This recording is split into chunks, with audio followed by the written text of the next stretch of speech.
Yeah, indeed, Michelle, and you can imagine perhaps the excitement that learners had to return to school after having to wait for inland schools to return to schools. But, since yesterday, they have been informed not to come to school this morning. A couple of students were indeed waiting outside the school and had to be told in person that, in fact, the school would not be open today. I'm at Windsor Secondary School here in Ladysmith. Some of the classes, Michelle, I'll just ask my colleague Pilani to just give you an indication of what this classroom looks like. So some of the classes are still, flooded as a result of those floods that swept through some parts of Ladysmith. This, of course, affects the academic year, and as you can imagine, the matriculants would have to start school very early. If you look even on the ground as we are walking right now, it's still very slippery, which gives you an indication that it's very dangerous for learners to be here. I mean, from what I'm seeing here, you can see that the water went as high as this high, basically, which gives you an indication that the mop-up operation will take slightly longer. I'll take you to another class right now where my colleague Pilani will just give you also an indication of what it looks like. There was no way learners could come back to school today, even if the school had tried to force things. I mean, it would mean that they would have to be cramped in some classes, which are still also under mop-up operations. Let's bring in the principal now, who'll give us an indication of the difficulties they've had to face. Thank you so much for your time, sir. I can imagine the most difficult task that you have right now is really having to send learners back when you're supposed to be starting with the 2022 academic year. Yes, no, thank you so much. Look, guys, I stand before you with mixed emotions. I've been teaching for 37 years, and it's the first time in the 37 years I've been teaching I'm confronted with something like this. Of course, you are correct. It's very, very depressing to turn learners away, considering that it's the beginning of a new academic year, and we're all looking forward to receive our learners today. We have been at school from last week. Never did we dream that on Monday morning we wouldn't be allowed to come anywhere close to the school.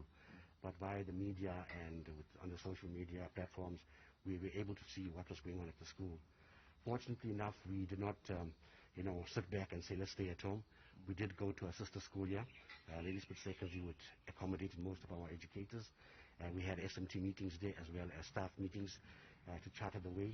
We had planned to officially open today, and we were being positive that, look, it's flood, yes, let's be positive by Wednesday, we'll be back to normal. But late yesterday at a staff meeting, I advised the staff that, look, today we will definitely come to the school, and I knew that the water will subside.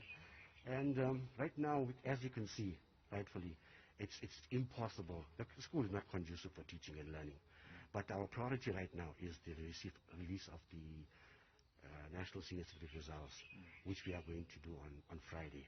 So we are prioritizing our school hall to have it ready to receive our last year's matriculants, so that we can release the results to them in a dignified and a manner which they deserve. We know that the river flows just from behind the school, so you were affected from both directions. Talk to us about the history of these kinds of rains. Have you experienced something of this magnitude? Yes, sir. We have informed the local municipality that when it does rain excessively here, there is a problem with the water being, with the drainage system. But the school, the history, as you asked me, the history of the school, I'm from Escort, and I was a student there at Drakensberg Secondary. And in those years, I used to hear about the flooding in Ladysmith. And one of my ex-principals from the school over here, Mr. R.G. Reddy, always used to inform us 20 years ago when I came to the school that these are some of the things that to happen when we were flooding here.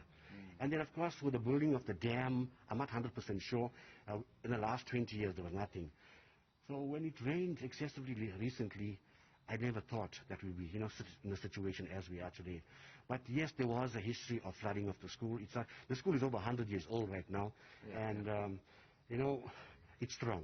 Yeah. It's strong, and we're hoping, guys, that the community out there can, be with us. If there's any way they can assist the school, we will really, really appreciate it. And just lastly, we've run out of time. Just talk to us about the loss. What have you lost at the school?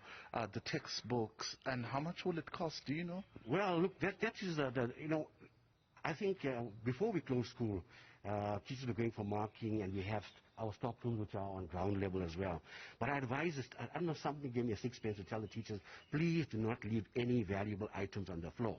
I'm hoping that we haven't assessed it, but our major problem is going to be the textbooks, number one, and our desks. And as you can see, the other classroom, the tile is out. We haven't assessed this side. So by the later today, I will be able to understand how much the extent of the damage the school has faced. All right, there you have it, Michelle. That is the school principal here at Windsor Secondary School in Ladysmith, giving us a brief idea of the situation here at the school and what they've had to face, given the fact that they had to open their doors today but couldn't do that due to the floods. The mop-up operation is underway, and I can tell you from the street that we saw a couple of days ago that was flooded, the mop-up operations in the local shops and people's homes has also, started.